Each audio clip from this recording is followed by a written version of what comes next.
Oriako limusin taldeko eskolartekoak asteazura joan ziren Aiztondo elkarteak antolaturiko lasterketan parte hartzera. Alebi mailan Dani Fursenko izan zen garaie. Bigarren postuan Markel Galparsoro sailkatu zen eta hirugarren postuan Igoin Pikabea.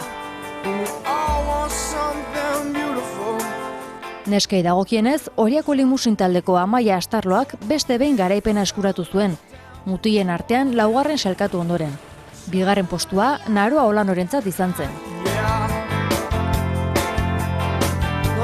Infantilei dagokienez, Anpo taldeko Gaizka Aranburuk irabazi zuen lasterketa. Bigarren postua bere taldekide den Joanes Teieriak eskuratu zuen, eta hirugarren postua Oriako limusineko Iker Iribarrentzat izan zen.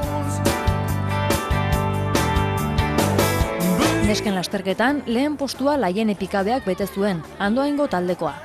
Bigarren, Anpoko Araitz Aiestaren sailkatu zen, eta hirugarren postua Andoaingoko Maili Rodriguezentzat izan zen.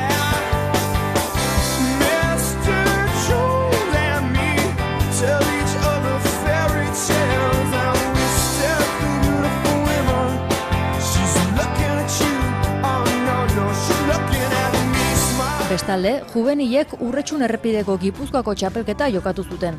80 kilometroz osaturiko ibilbidean Unai Iribar izan zen azkarrena, Gipuzkoako txapeldun bihurtuz.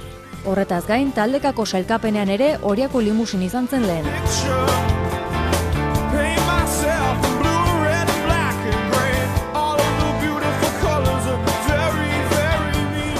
Lehenengo egon da 10ko eskapada bateo, hor sartu dugu ekaina gote aurren. Gero Legazpiko 2 bueltak eta gero beste korte bat egon da, beste 10 pertsonako dago. Eta gero sartu da beste 2 ekipoko, Aitor Zurdotani. Eta azkenen 2 grupo hauek elkartu beha, portutaino edo jundea batea errelebok emanez, eta azkenen Atagoiti, Gabiri eta Izagako portun arten. Azkenen eskapadako gehiago txikitu inda eskapada eta bosta jatu da Urretxuko linea edo. Eta geroan espreinain irabaztea lortu dut. Aurten fuerte hasi nintzen, pistako denboraldiakin, Espainiko kopa irabaziz, eta Gipuzkoako challengea eta beste txapelketa.